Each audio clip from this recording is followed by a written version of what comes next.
हम्म, देख कौन लिखी कहलो ये कौन लिखी ध्वनि। ध्वनि लेख भाषार सर्वनिम्न एकक को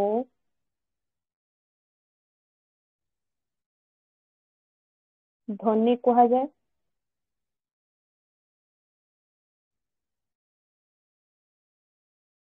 ध्वनिर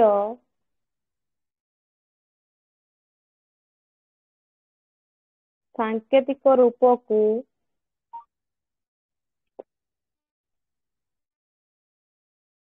ध्वनिर सांकेतिक रूप को वर्ण कहा जाए।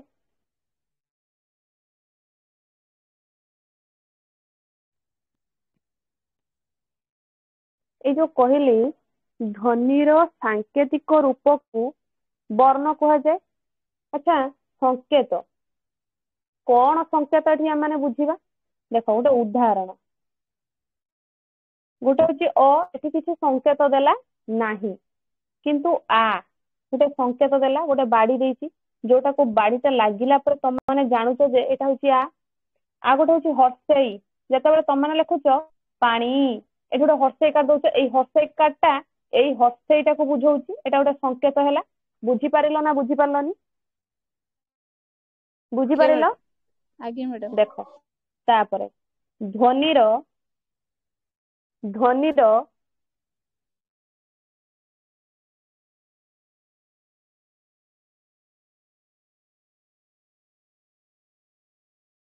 तापर देखो कौन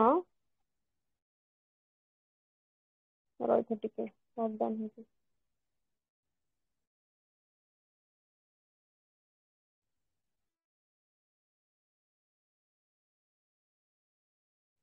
तापर देखो ध्वनिर लिखित रूप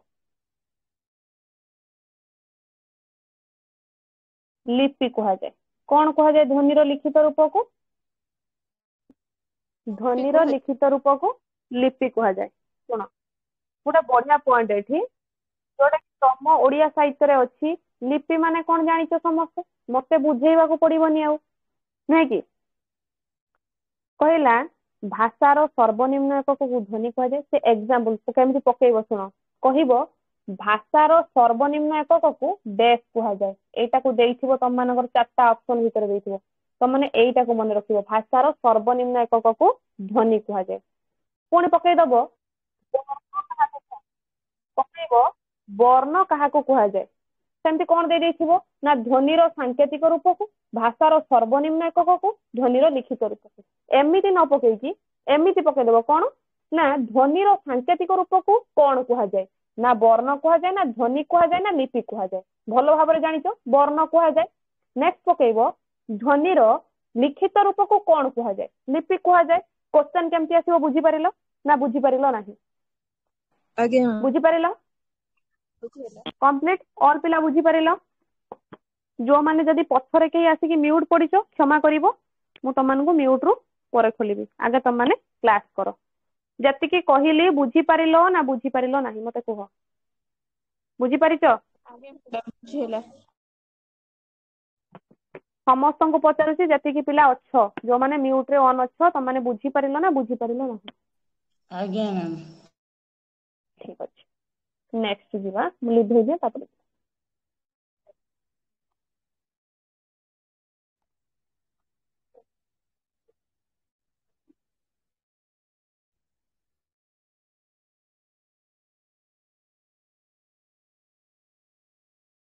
देखो ध्वनि लिखा है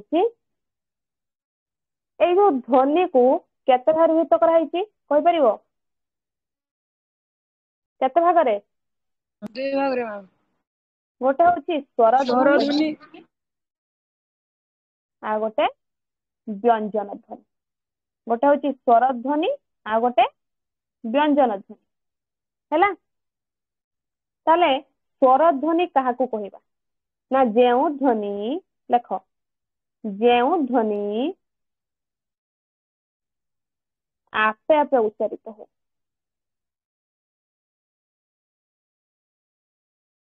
ताहाको कुहागला स्वर ध्वनि ताले व्यंजन ध्वनि काहाको कहिबा जेउ ध्वनि स्वर ध्वनि साहाଯ୍ୟରେ उच्चारित हो ताहाको व्यंजन ध्वनि कहिबा लेखिलो समस्ते लेखिलो ना लेखिलोनी लेखिलो आगे मैडम स्वर ध्वनिर सांकेतिक रूपकू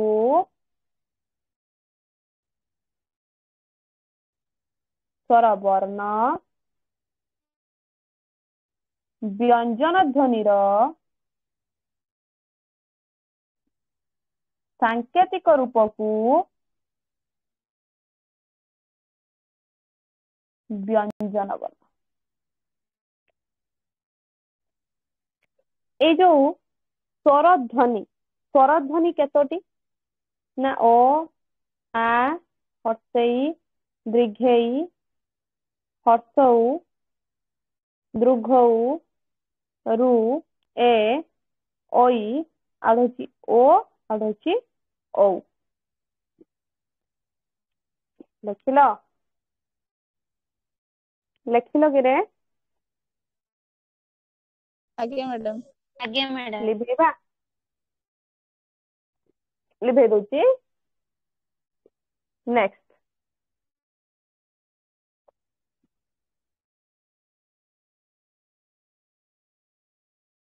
लेख जेहेतु आमे पढ़िले कौन स्वर ध्वनिर सांकेतिक रूपकू स्वर वर्ण कहा जाए हेडलाइन दियो स्वर वर्ण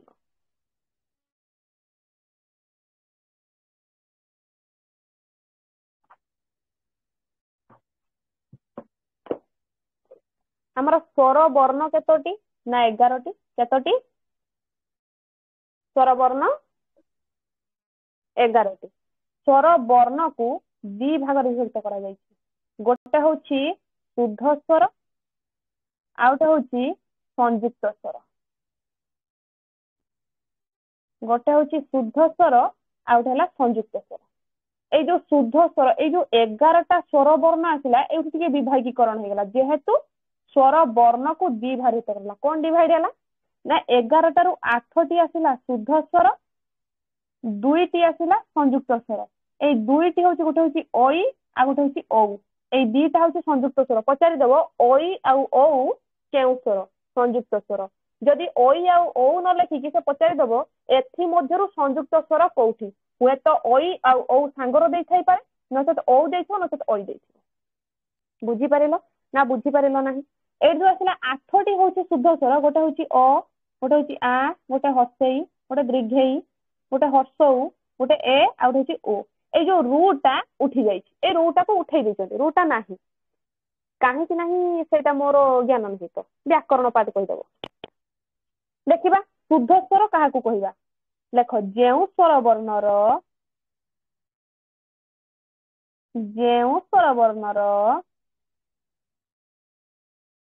उच्चारण समय रे ओठ किंबा जिभरे कौनसी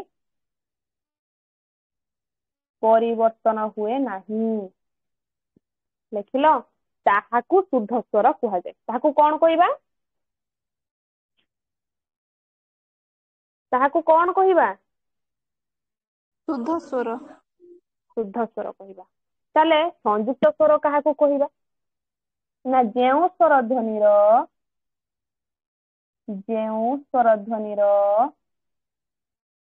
उच्चारण समय रे ओठ किंबा जिभरे परिवर्तन हुए ताहाकू संयुक्त स्वर कहिबा लेखिलो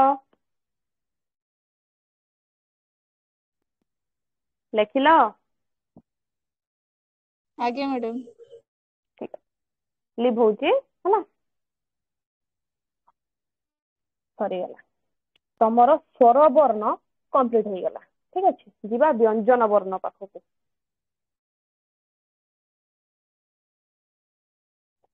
व्यंजन ध्वनि सांकेतिक रूप को व्यंजन वर्ण कह जाए जानिछ समस्ते जो स्वर ध्वनि जहा जो ध्वनि स्वर ध्वनि साहाय्य उच्चारित हुए सेटा हूँ व्यंजन ध्वनि तो तेणुक गोटे उदाहरण नवा केमिति से स्वर ध्वनि साहाय्य उच्चारित होउची आमे कहिले स्वर ध्वनि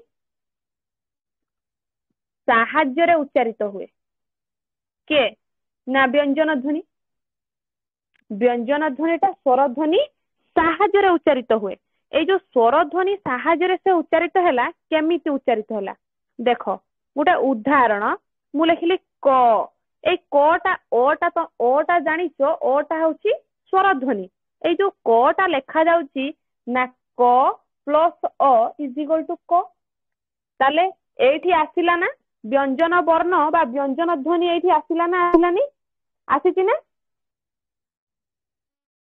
व्यंजन ध्वनि बा व्यंजन वर्ण एठी आसीची तो आसीची ना आसीनी आज्ञा मैम आसी आसीची पाइल तो सबु पिला पाइल व्यंजन ध्वनि आसीची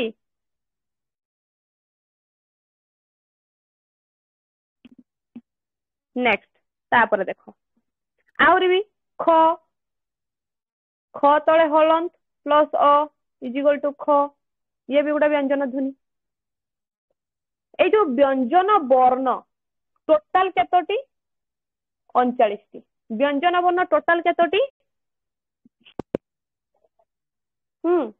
व्यंजन वर्ण 39 टी ए व्यंजन वर्ण को केते भागीभूत करा जायछि ना व्यंजन वर्ण को दी भागीभूत करा जायछि गोटे होछि वर्गीय व्यंजन आ गोटे होछि अवर्गीय व्यंजन कौन गोटे होछि वर्गीय आ गोटे हला अवर्गीय ए जो वर्गीय व्यंजन होछि जेहेतु एटी 25 टी होछि व्यंजन वर्ण एकु पुनी ए 39 टी को सॉरी व्यंजन वर्ण होछि 39 टी 39 टी को डिवाइड कराइछि कोन ना 25 टी होछि वर्गीय व्यंजन 14 टी होछि अवर्गीय व्यंजन अवर्गीय व्यंजन को भूली जाओ अवर्गीय व्यंजन सहित आमर कौनसी प्रकार लेन देन नहीं कौनसी प्रकार लिंक नहीं आमे देखिबा वर्गीय व्यंजन काहा को देखिबा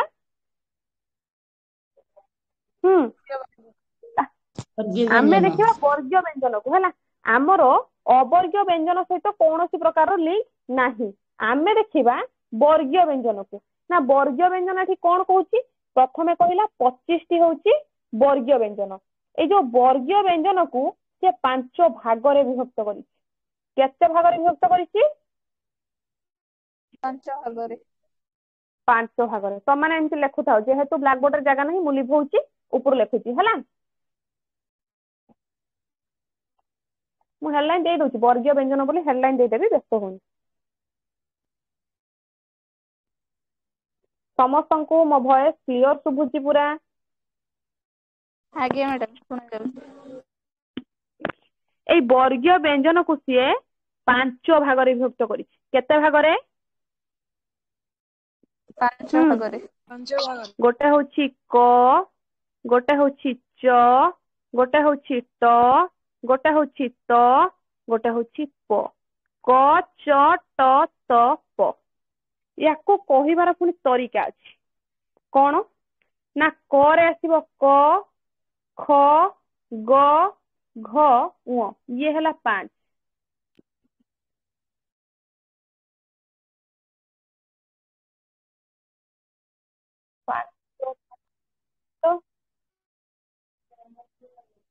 5 भाग रे होची विभक्त क होची क ख ग घ उ च छ ज झ निय ट ठ ड ढ मूर्धन त थ द ध दंतेन प फ ब भ म अच्छा देखिलो एटी 25 टा हेइछि ना एटी 25 टा हेइछि ना 25 टा पाइछो आज्ञा मैडम पाई गलो 25 टा ତାହେଲେ ଆଜ୍ଞା ମ୍ୟାଡାମ। ଏଇ ଯୋଉ ବର୍ଗୀୟ ବ୍ୟଞ୍ଜନକୁ ସେ 5 ଭାଗରେ ବିଭକ୍ତ କଲା, କଚଟ ତପ ଏଇଠି ଡିଭାଇଡ କର ତମମାନେ କଣ ନା କ ତା ମୁ ଦ ଅ। ୟାକୁ ଲେଖିବାର ପୁଣି ତରିକା ଅଛି ନା। ଏଠି କ କାହିଁକି ଲେଖାଗଲା ନା କ ଖ ଗ ଘ ଙ ଏଠି କୋଉଠୁ ଆସୁଛି? କଣ୍ଠରୁ ଆସୁଛି। ତ ତେଣୁ କରି ଏଇ 5ଟା ହେଲା କଣ୍ଠ୍ୟ ବର୍ଣ୍ଣ। ଯଦି ଏକ୍ସାମ ରେ ପକେଇଦେଲା କ ଗୋଟେ କେଉଁ ବର୍ଣ୍ଣ? କଣ୍ଠ୍ୟ ବର୍ଣ୍ଣ ନା ଏଟା ଗୋଟେ ଧ୍ୱନି ନା ଏଟା ଗୋଟେ, ତମମାନଙ୍କୁ ଅପସନ ସେ ଦେଇଥିବ। ତମାନେ ଅଟୋମେଟିକାଲି ମନେ ରଖିଦେଇଥିବ ଏଇ 5ଟା ଯାକ ହଉଛି କୋଉ ବର୍ଣ୍ଣ? କୋଉ ବର୍ଣ୍ଣ? କଣ୍ଠ୍ୟ ବର୍ଣ୍ଣ। କଣ୍ଠ୍ୟ ବର୍ଣ୍ଣ। ତାପରେ କହିଲା ଚ ଛ ବର୍ଗେଜ ଝ ଞ୍ୟ ଏଇଟା କୋଉଠି ଲାଗୁଛି? ତାଳୁରେ ଲାଗୁଛି। ତ ତେଣୁ କରି ଏଇଟା ହଉଛି ତାଲବ୍ୟ ବର୍ଣ୍ଣ। ତାଳୁ କୋଉଟା?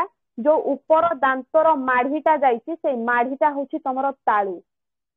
ତ ତେଣୁ କରି ଏଇ 5ଟାକୁ କୁହାଗଲା କଣ? ତାଲବ୍ୟ ବର୍ଣ୍ଣ। ତାପରେ ଆସିଲା ଟ ଟ ଠ ଡ ଢ ମୂର୍ଧେଣ। ମଝିର ଉପର ମାଢିର ମଝିର ଯୋଉ ଖୋଳପା ଗୋଟେ ଅଛି ସେଇଟା ହଉଛି ତମମାନଙ୍କର ମୂର୍ଧା। କାହିଁକି ନା ଏଇଟା ମୂର୍ଧାରେ ଲାଗିବାରୁ ଏହାକୁ ମୂର୍ଧାନ୍ୟ ବର୍ଣ୍ଣ କୁହାଗଲା। କଣ କୁହାଗଲା? କଣ କୁହାଗଲା? ଧନ୍ୟ। ମୂର୍ଧାନ୍ୟ। ତାପରେ ଆସିଲା ତ ଥ ଦ ଧ ଦନ୍ତେନ। ଏଇଟା ହଉଛି ଦନ୍ତରେ ଲାଗୁଛି। ତ ତେଣୁ କରି ଏଇ 5ଟା ଯାକ ହେଲା ଦନ୍ତ୍ୟ ବର୍ଣ୍ଣ। ପ ଫ ବ ଭ ମ ଏଇଟା ସବୁ ଓଠରେ ଲାଗୁଛି। ତ ତେଣୁ କରି ଏଇଟା ହେଲା ଓଷ୍ଠ୍ୟ ବର୍ଣ୍ଣ। ବୁଝିପାରିଲ ଏଇ 5ଟା ଯାକ ଯୋଉ 5 ଭାଗରେ ସେ ବିଭକ୍ତ କଲା, ଡେଫିନେସନ ସହିତ ତମମାନଙ୍କୁ ବୁଝେଇଲି, ବୁଝିପାରିଲ? କେତେ ସୁନ୍ଦର ଭାବରେ ଏଇଟା ବୁଝା ହେଲା। ବୁଝିପାରିଲ ସମସ୍ତେ ନା ବୁଝିପାରିଲ ନାହିଁ? ଆଜ୍ଞା ମ୍ୟାଡାମ। ବୁଝିପାରିଲ? ଆଜ୍ଞା ତାହେଲେ ମ୍ୟାଡାମ। ଏଟାକୁ ମନେ ରଖିବାର ଟେକ୍ନିକ କେମିତି ନା 5 ଭାଗରେ ଯୋଉ ହଉଛି କଚଟ ତପ କତାମୁଦ। କଚଟ ତପ କତାମୁଦ। କରେ କଣ୍ଠ୍ୟ, ଚରେ ତାଲବ୍ୟ, ଟରେ ମୂର୍ଧାନ୍ୟ, ତରେ ଦନ୍ତ୍ୟ, ପରେ ଓଷ୍ଠ୍ୟ। ତେଣୁକରି ମନେ ରଖିବାର ଟେକ୍ନିକ କଚଟ ତପ କତାମୁଦ। ଏଠି କଣ୍ଠରେ ଆସିବ କ କତିରୁ ଅ ପର୍ଯ୍ୟନ୍ତ କଣ୍ଠ୍ୟ, ଚ କତିରୁ ନିୟ ପର୍ଯ୍ୟନ୍ତ ତାଲବ୍ୟ, ଟ କତିରୁ ମୂର୍ଧନ ପର୍ଯ୍ୟନ୍ତ ମୂର୍ଧାନ୍ୟ, ତ କତିରୁ ଦନ୍ତ୍ୟନ ପର୍ଯ୍ୟନ୍ତ ଦନ୍ତ୍ୟ, ପ କତିରୁ ମ ପର୍ଯ୍ୟନ୍ତ ହଉଛି ଓଷ୍ଠ୍ୟ। ବୁଝିପାରିଲ? ଖଣ୍ଡା କ୍ଲିୟର ହେଲା? ବାକି ରହିଗଲା 5ଟା ଜିନିଷ। ୟାଦ କୋଉଟା ଜାଣିଛ? ଗୋଟେ ହଉଛି ଙ, ଗୋଟେ ନିୟ, ଗୋଟେ ମୂର୍ଧେଣ, ଗୋଟେ ଦନ୍ତେନ, ଗୋଟେ ମ। କଣ ଏଠି କହିଲା ନା ଙ ନିୟ ମୂର୍ଧେଣ ଦନ୍ତେନ ମ। ୟାକୁ ସେ କହୁଛି ଅନୁନାସିକ ବା ନାସିକ୍ୟ ବର୍ଣ୍ଣ। କଣ କହୁଛି ଏ 5ଟାକୁ ସିଏ? ଏଇ ଯୋଉ 5ଟାକୁ ସିଏ କଣ କହିଲା? ଅନୁନାସିକ ବା ନାସିକ୍ୟ ବର୍ଣ୍ଣ। କାହିଁକି କହିଲା ନା ଙ ନିୟ ମୂର୍ଧେଣ ଦନ୍ତେନ ମ ନାକରେ ଲାଗୁଛି। ଯେହେତୁ ଏଇ 5ଟା ଯାକ ଜିନିଷ ନାକରେ ଲାଗୁଛି ତ ତେଣୁକରି ସେ ହେଲା ନାସିକ୍ୟ ବର୍ଣ୍ଣ ବା ଅନୁନାସିକ। ବୁଝିପାରିଲ ନା ବୁଝିପାରିଲ ନାହିଁ? ବୁଝିହେଲା? ଆଜ୍ଞା ମ୍ୟାଡାମ। ମୋ ଭଏସ ଶୁଭୁଛି ତମମାନଙ୍କୁ?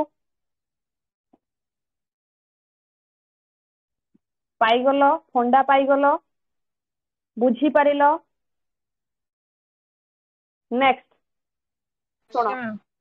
କହିଲା ପଚାରିବ ବର୍ଗୀୟ ବ୍ୟଞ୍ଜନର ଲାଷ୍ଟ 5ଟି ଅକ୍ଷରକୁ କଣ କୁହାଯାଏ? ନା ବର୍ଗୀୟ ବ୍ୟଞ୍ଜନର ଲାଷ୍ଟ 5ଟି ହଉଛି ଙ ନିୟ ମୂର୍ଧେଣ ଦନ୍ତେନ ମ। ଅନୁନାସିକ ବା ନାସିକ୍ୟ ବର୍ଣ୍ଣ। ବୁଝିପାରିଲ ନା ବୁଝିପାରିଲ ନାହିଁ? ନେକ୍ସଟ ଦେଖ, ଗୋଟେ ହଉଛି ଦନ୍ତେଶ, ତାଲବେଶ, ମୂଧନେଶ ଆଉ ହ। ୟାକୁ ଉଷ୍ମ ବୋଲି କୁହାଗଲା। ମାନେ ବର୍ଣ୍ଣ ଭିତରେ ତମର ଯୋଉ ଅକତର ଅନୁସାରେ ବିସର୍ଗ ଚନ୍ଦ୍ରବିନ୍ଦୁ ପର୍ଯ୍ୟନ୍ତ ଅଛି, ଏଇ ଦନ୍ତେଶ, ତାଲବେଶ, ମୂଧନେଶ, ହ ଏଗୁଡା ସବୁ ଗରମ ବର୍ଣ୍ଣ। ଭାରି ଗରମ ଭାବରେ ରୁହନ୍ତି ଏ 4ଟା ଯାକ। ତ ତେଣୁକରି ଦନ୍ତେଶ, ତାଲବେଶ, ମୂଧନେଶ, ହ କୁ କଣ କୁହାଗଲା? ଉଷ୍ମ ବୋଲି କୁହାଗଲା। ବୁଝିପାରିଲ? ବାକି ରହିଲା ଅନୁସାର, ବିସର୍ଗ, ଚନ୍ଦ୍ରବିନ୍ଦୁ। ଏଇଟା ହଉଛି ଅଯୋଗବାହୀ। କଣ କୁହାଗଲା? ଅଯୋଗବାହୀ ବା ଅବିଭାଜ୍ୟ ବର୍ଣ୍ଣ। କାହିଁକି କୁହାଗଲା ରିଜିନ କଣ ରହିଲା, କାରଣ କଣ ରହିଲା, ଏକୁ ଅବିଭାଜ୍ୟ ବର୍ଣ୍ଣ ବୋଲି କୁହାଗଲା। ଏଇ ଯୋଉ ଅନୁସାର ବିସର୍ଗ ଚନ୍ଦ୍ରବିନ୍ଦୁ କେବେ ନିଜେ ନିଜେ ଉଚ୍ଚାରିତ ହୁଅନ୍ତି ନାହିଁ, ଅନ୍ୟ ଦ୍ଵାରା। ମୁଁ କହିବି ସିଂହ, ସିଂହ ଦନ୍ତେଶ୍ୱର ହର୍ଷେଇକାର ତାପରେ ଅନୁସାର ଲାଗିଲା, ତାହେଲେ ଦନ୍ତେଶ ଆସିବାରୁ ଅନୁସାରେ ଆସିଲା। ଖାଲି ଯେ ମୁଁ ଏଠି ଲେଖିଦେଇଥାନ୍ତି ଏଇଟାକୁ କିଏ କଣ ପଢିଥାନ୍ତା। ବୁଝିପାରିଲ ଅଯୋଗବାହୀ ବା ଅବିଭାଜ୍ୟ ବର୍ଣ୍ଣ କାହିଁକି କୁହାଗଲା? ବୁଝିପାରିଲ? ଆଜ୍ଞା ମ୍ୟାମ୍। ବୁଝିପାରିଲ? ଆଉ ଦେଖ ବାକି ରହିଗଲା ର ହଉଛି ଗୋଟେ ଲୋଡିତ ବର୍ଣ୍ଣ, ଲ ହଉଛି ଗୋଟେ ଲୋଡିତ ବର୍ଣ୍ଣ, ତାପରେ ଆସିଲା ଅନ୍ତସ୍ଥ ଜ ର ଳ ଉ, ଏଇଟା ହଉଛି ଅନ୍ତସ୍ଥ ବର୍ଣ୍ଣ। ଏଗୁଡା ସବୁ ମନେ ରଖିବ, ବୁଝିହେଲା? ଏଇଟା ତମମାନେ କେବଳ ମନେ ରଖିବ। ଆଉ ଗୋଟେ ହଉଛି ହ କ୍ଷିୟ ଲ, ଏଇଟା ହଉଛି ସ୍ୱତନ୍ତ୍ର ବର୍ଣ୍ଣ। ଲେଖିଦିଅ, ଏଇଟା ହଉଛି ସ୍ୱତନ୍ତ୍ର ବର୍ଣ୍ଣ। ମ୍ୟାମ୍ ଲାଷ୍ଟ ଲାଇନ ଟି କୁହନ୍ତୁ। ହ କ୍ଷିୟ ଲ, ଏଇ ତିନିଟା ହ କ୍ଷିୟ ଲ, ଏଇଟା ହଉଛି ସ୍ୱତନ୍ତ୍ର ବର୍ଣ୍ଣ। ହେଲା, ଲିଭଉଛି। ଯିବା ମାତ୍ରା ଫଳା, କୋଉଠିକି ଯିବା? ଗୋଟେ ହଉଛି ମାତ୍ରା, ଆଉ ଗୋଟେ ହଉଛି ଫଳା, ଗୋଟେ ହଉଛି ହ୍ରସ୍ୱ ସ୍ୱର, ଦୀର୍ଘ ସ୍ୱର, ପ୍ଲୁତ ସ୍ୱର। ଯିବା ଶୁଣ, ଫାଷ୍ଟ ଆସିଲା ମାତ୍ରା। ଏଇ ଯୋଉ ମାତ୍ରା କାହାକୁ କହିବା? ମାତ୍ରା, ମାତ୍ରା କହିଲେ ତମମାନେ କଣ କିଛି ଅଂଶ, ମାତ୍ରା ମାତ୍ର ଏତିକି ତ, କିଛି ଅଂଶ, କିଛି ଅଂଶକୁ ମାତ୍ରା ବୋଲି କୁହାଯାଇଥାଏ। ତାହେଲେ ସ୍ୱର ବର୍ଣ୍ଣର ସାଙ୍କେତିକ ରୂପକୁ, ସ୍ୱର ବର୍ଣ୍ଣର ସାଙ୍କେତିକ ରୂପକୁ ମାତ୍ରା କୁହାଯାଏ। ସ୍ୱର ବର୍ଣ୍ଣର ସାଙ୍କେତିକ ରୂପକୁ ମାତ୍ରା କୁହାଯାଏ। ଆଚ୍ଛା, ସ୍ୱର ବର୍ଣ୍ଣର ପୁଣି ସାଙ୍କେତିକ ରୂପ କଣ? ନା ଆ ଗୋଟେ ସଂକେତ ଦେଲା ବାଡି, ଗୋଟେ ହର୍ଷେଇ ବୁଲେଇ ଦେଲା ହର୍ଷେଇକାର, ଏଟା ହେଲା ଗୋଟେ ସଂକେତ। ଗୋଟେ ହଉଛି ଦୀର୍ଘେଇ, ଏଟା ହେଲା ଦୀର୍ଘେଇ। ହର୍ଷଉ, ଏଟା ହଉଛି ହର୍ଷଉ।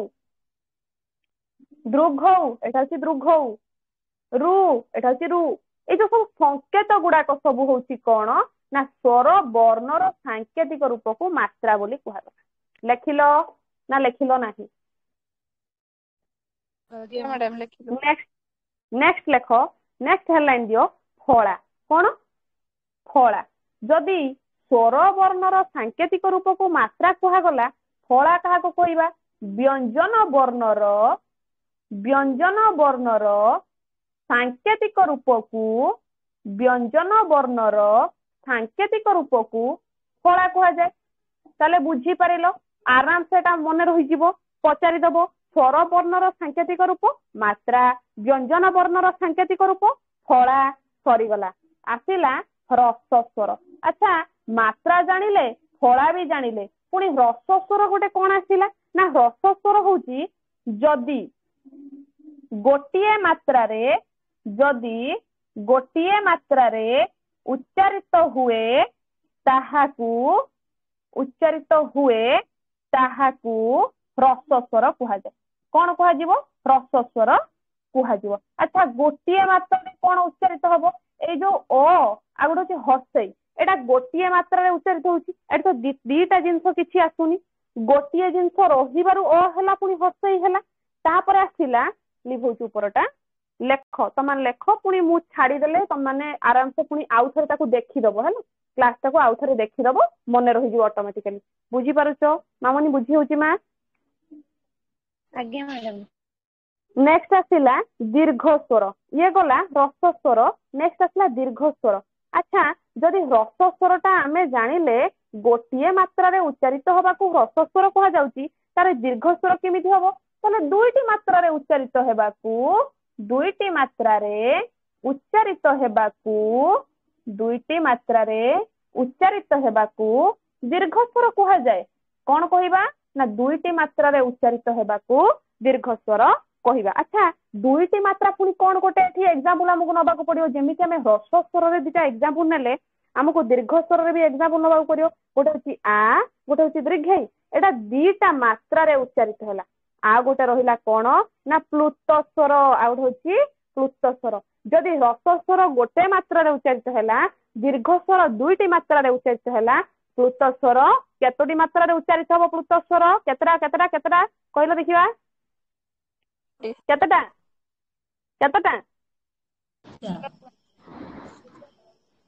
ତିନୋଟି ମାତ୍ରାରେ। ତାହେଲେ ତିନୋଟି ମାତ୍ରାରେ ଉଚ୍ଚାରିତ ହେବାକୁ ଉଚ୍ଚାରିତ ହେବାକୁ କଣ କୁହାଗଲା ନା ପ୍ଲୁତ ସ୍ୱର କୁହାଗଲା। ପ୍ଲୁତ ସ୍ୱର କୁହାଗଲା। ଉଦାହରଣ ଦୀର୍ଘ ରୁ। ବୁଝିପାରିଲ ଏବେ? ଏତିକି ଫଣ୍ଡା କ୍ଲିୟର ହେଲ ସମସ୍ତେ ନା ଫଣ୍ଡା କ୍ଲିୟର ହେଲ ନାହିଁ? ଭାବୁଛି ବୁଝିପାରିଥିବ। ବୁଝି ହେଇଛି? କମ୍ପ୍ଲିଟ ବୁଝି ହେଲା? ବିଷ୍ଣୁପ୍ରିୟା ମିଶ୍ର ବୁଝି ହେଇଛି ମା? କମ୍ପ୍ଲିଟ ବୁଝି ହେଇଛି? ମ୍ୟାମ୍ ଏ ଦୁଇଟି ମାତ୍ରା ଆଉ ତିନୋଟି ମାତ୍ରା ଭିତରେ ଟିକେ କନଫ୍ୟୁଜନ। ଦୁଇଟି ମାତ୍ରା ତିନୋଟି ମାତ୍ରାରେ କନଫ୍ୟୁଜନ। ହଉ କନଫ୍ୟୁଜନ ଦୂର କରିଦବା ମା। ଏଇଟା ଗୋଟେ କଥା, କନଫ୍ୟୁଜନ ଦୂର କରିଦବା। ତମମାନଙ୍କର କନଫ୍ୟୁଜନ କୁ ଦୂର କରିଦବା ହେଲା। ମୁଁ ଯେତିକି ପଢେଇଲି ସେ ଖାତା ବନ୍ଦ କରିଦିଅ। ଯେତିକି ମୁଁ ପଢେଇଲି ଖାତାଟାକୁ ଅଫ୍ କରିଦିଅ। ଖାତା ବନ୍ଦ କରିଦିଅ। ଆମେ ଟିକେ ଡିସ୍କସନ କରିଦେଇକି ପଳେଇ ଯିବା। ତାପରେ ଡାଉଟ ଯୋଉ ରହିଲା ମୁଁ କହିଦେବି। ଦୁଇଟି ମାତ୍ରା ହଉଛି ଦିଟାରେ ଉଚ୍ଚାରିତ ହେଲା। ଗୋଟିଏ ହଉଛି ଅ ଥିଲା, ଗୋଟିଏ ମାତ୍ରାରେ ଉଚ୍ଚାରିତ ଅ ଆଉ ହର୍ଷେଇ ଗୋଟେ। ଯେତେବେଳେ ଦୁଇଟି ମାତ୍ରା ହେଲା ଦିଟା ଆସିଲା ଆ ଆଉ ହର୍ଷେଇ।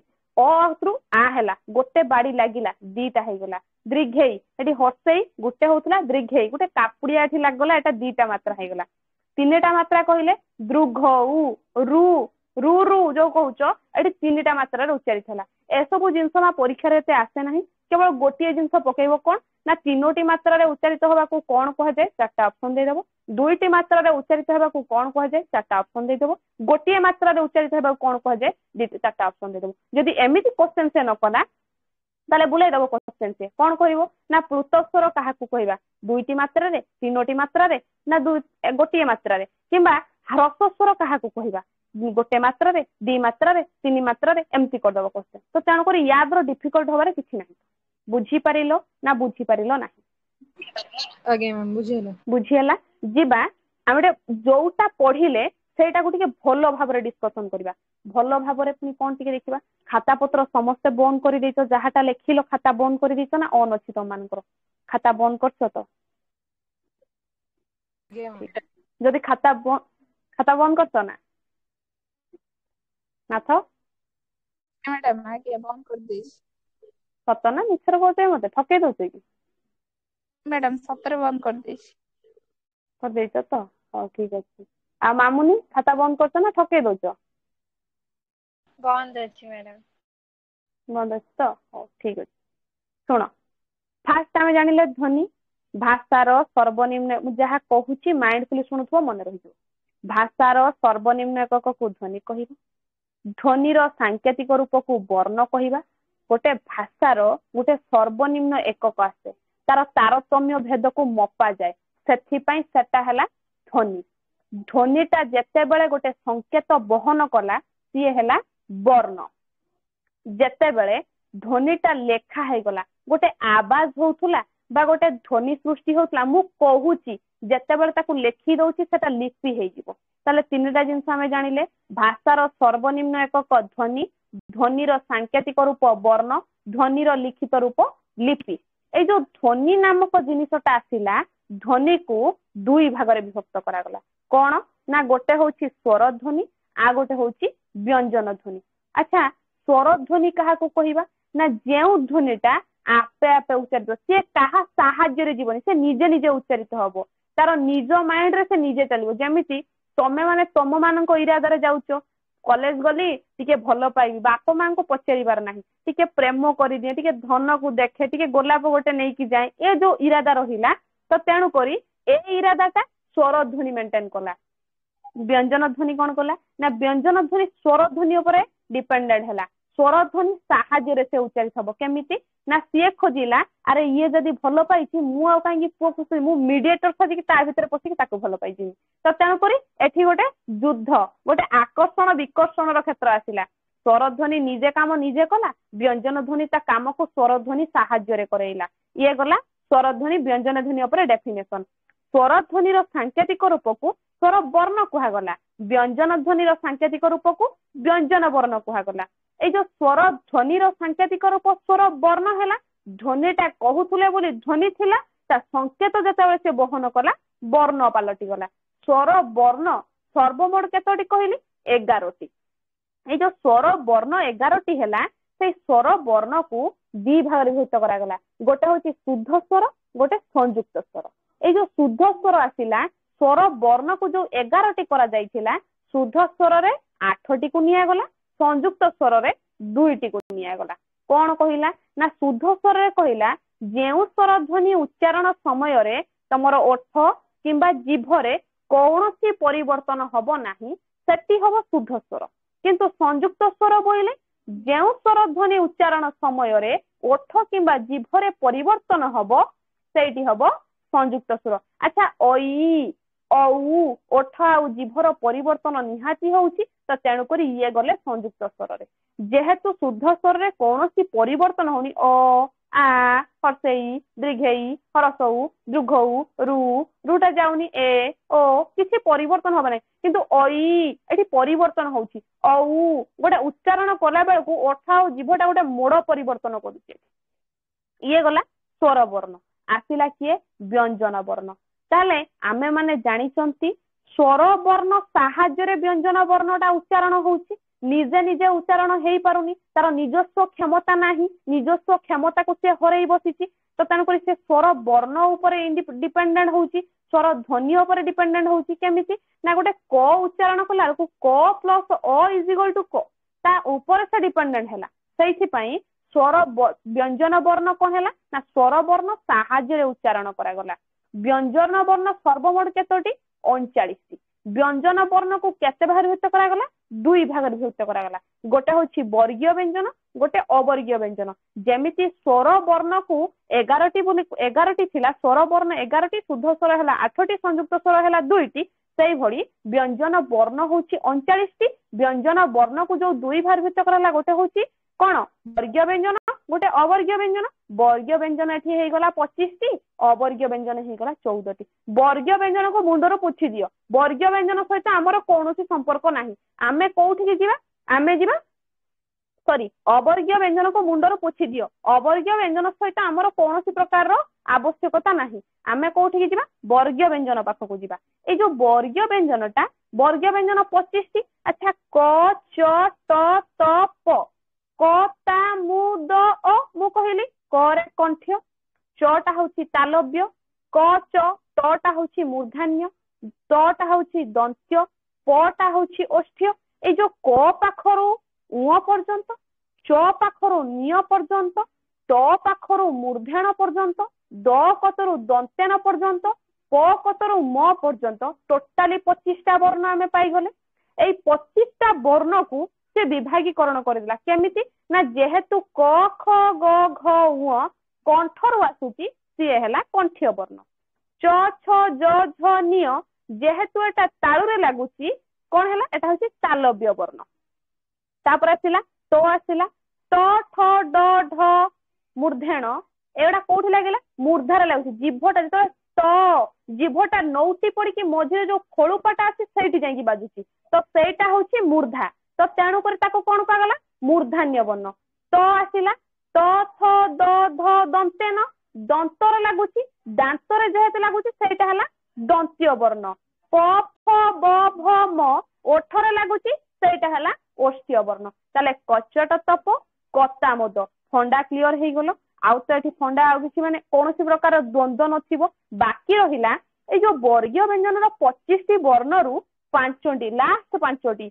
उ निय मूर्धन दंतेन म ए 5टा जांको हैला अनुनासिक बा नासिक वर्ण काहे की कुहा गला ना कारण होछि ना उ निय मूर्धन दंतेन म ए 5टा जांको वर्ण नाक करे लागिला तो तेणु करी ये हैला अनुनासिक बा नासिक वर्ण बाकी रहिला कोउटा र गोटे कहिली लोडित वर्ण आउ कोन कहली दंतेश तालबेश मुधनेश ह हैला कोन तमानकर उष्म आउ कोन कहली ना ह क्ष ल होउची कोन स्वतंत्र अंतस्थ ज र ल व होउची कोन ना अंतस्थ वर्ण तो तेणु करी एसबु जिनिसर फंडा तमाने क्लियर हे गलो बाकी रहिला मात्रा फळा ह्रस्व स्वर दीर्घ स्वर प्लुत स्वर एटा कहिबार रीजन कोन ना मात्रा होउची स्वर वर्णर जो संकेतटा आसिला ସ୍ୱର ବର୍ଣ୍ଣ ଯୋଉ ସଂକେତଟାକୁ ବହନ କରିକି ଗଲା, ଯୋଉ ସାଙ୍କେତିକ ରିଜିନ ଟାକୁ ତମ କତିରେ ଆଣିକି ସେ ପହଞ୍ଚେଇଲା, ସେଇଟା ହେଲା ସ୍ୱର ବର୍ଣ୍ଣ। ବ୍ୟଞ୍ଜନ ବର୍ଣ୍ଣ କୋଉଟା ହେଲା ନା ବ୍ୟଞ୍ଜନ ବର୍ଣ୍ଣର ସାଙ୍କେତିକ ରୂପ, ଯୋଉ କ ଖ ଗ ଘ ଏଗୁଡା ସବୁ ବ୍ୟଞ୍ଜନ ବର୍ଣ୍ଣ। ଯୋଉ ବ୍ୟଞ୍ଜନ ବର୍ଣ୍ଣ ଗୁଡାକ ଆସିଲା, ବ୍ୟଞ୍ଜନ ବର୍ଣ୍ଣଟା ଯୋଉ ସଂକେତକୁ ବହନ କଲା ସେଇଟା ହେଲା ବ୍ୟଞ୍ଜନ ବର୍ଣ୍ଣ। ଆସିଗଲା ହ୍ରସ୍ୱ ସ୍ୱର, ଗୋଟିଏ ମାତ୍ରାରେ ଉଚ୍ଚାରିତ ହେବାକୁ ହ୍ରସ୍ୱ ସ୍ୱର, ଦୁଇଟି ମାତ୍ରାରେ ଉଚ୍ଚାରିତ ହେବାକୁ ପୃତ ସ୍ୱର, ତିନୋଟି ମାତ୍ରାରେ ଉଚ୍ଚାରିତ ହେବାକୁ ଦୁଇଟି ମାତ୍ରାରେ ଉଚ୍ଚାରିତ ହେବାକୁ ଦୀର୍ଘ ସ୍ୱର, ତିନୋଟି ମାତ୍ରାରେ ଉଚ୍ଚାରିତ ହେବାକୁ ପ୍ଲୁତ ସ୍ୱର। ଭାବୁଛି ଡେଫିନେସନ କ୍ଲିୟର ହେଇଯାଇଥିବ। ଧ୍ୱନିର ଫଣ୍ଡା ତମମାନଙ୍କର କ୍ଲିୟର ହେଇଯାଇଥିବ। ଫଣ୍ଡା କ୍ଲିୟର ହେଇଗଲା ଧ୍ୱନି ଉପରେ। ଧ୍ୱନି ଉପରେ ଡାଉଟ ନାହିଁ। ନେକ୍ସଟ କ୍ଲାସ ଆମେ ପଢିବା କଣ ନା ଅଘୋଷ ସଘୋଷ ଅଳ୍ପ ପ୍ରାଣ ମହାପ୍ରାଣ। ତମମାନଙ୍କର କ୍ୱେଶ୍ଚନ ଆସିବ ଧ୍ୱନି କାହାକୁ କୁହନ୍ତି, ଧ୍ୱନି ଓ ଲିପି ମଧ୍ୟରେ ପ୍ରଭେଦ କଣ, ବର୍ଣ୍ଣ କଣ, ଓଡିଆ ଭାଷାରେ କେତୋଟି ସ୍ୱର ଧ୍ୱନି ଅଛି, ଓଡିଆ ଭାଷାରେ କେତୋଟି ବର୍ଗୀୟ ବ୍ୟଞ୍ଜନ ଅଛି, ମାତ୍ରା ଓ ଫଳା ମଧ୍ୟରେ ପ୍ରଭେଦ ଦର୍ଶାଅ, ଅଯୋଗବାହୀ ବ୍ୟଞ୍ଜନ ବର୍ଣ୍ଣର ପ୍ରୟୋଗ ବିଧି ଦର୍ଶାଅ। ଏତିକି ହଉଛି ତମମାନଙ୍କର ଧ୍ୱନି ଉପରେ ଡେଫିନେସନ। ତ ମତେ କୁହ ଯେତିକି ମୁଁ କହିଲି ତମମାନଙ୍କର ଫଣ୍ଡାଟା କ୍ଲିୟର ହେଇଯାଇଛି ନା ବାକି ରହିଲା? ଧ୍ୱନି ଉପରେ ସମ୍ପୂର୍ଣ୍ଣ ତଥ୍ୟ ତମେ ମାନେ ପାଇଗଲ। ଗ୍ରାମାର ପାର୍ଟର ଆଜ୍ଞା ଧ୍ୱନି ଉପରେ ସମ୍ପୂର୍ଣ୍ଣ ତଥ୍ୟ କ୍ଲିୟର ହେଇଗଲା, ଫଣ୍ଡା ବି କ୍ଲିୟର ହେଇଗଲା, ଲେଖିବା ସହିତ ବି ମୁଁ ବୁଝେଇଦେଲି। ତ ତେଣୁକରି ସବୁ କିଛି ପାଇଗଲ। ଆଉ ତ କିଛି ପ୍ରୋବ୍ଲେମ ନାହିଁ ଏଠି। ପାଇଗଲ? ହଁ ନା ନା? ମିଳିଗଲା? ମ୍ୟାଡାମ ଆଜ୍ଞା ଠିକ ଅଛି। ତ ଏଇଟା ହଉଛି ତମମାନଙ୍କର ଧ୍ୱନି।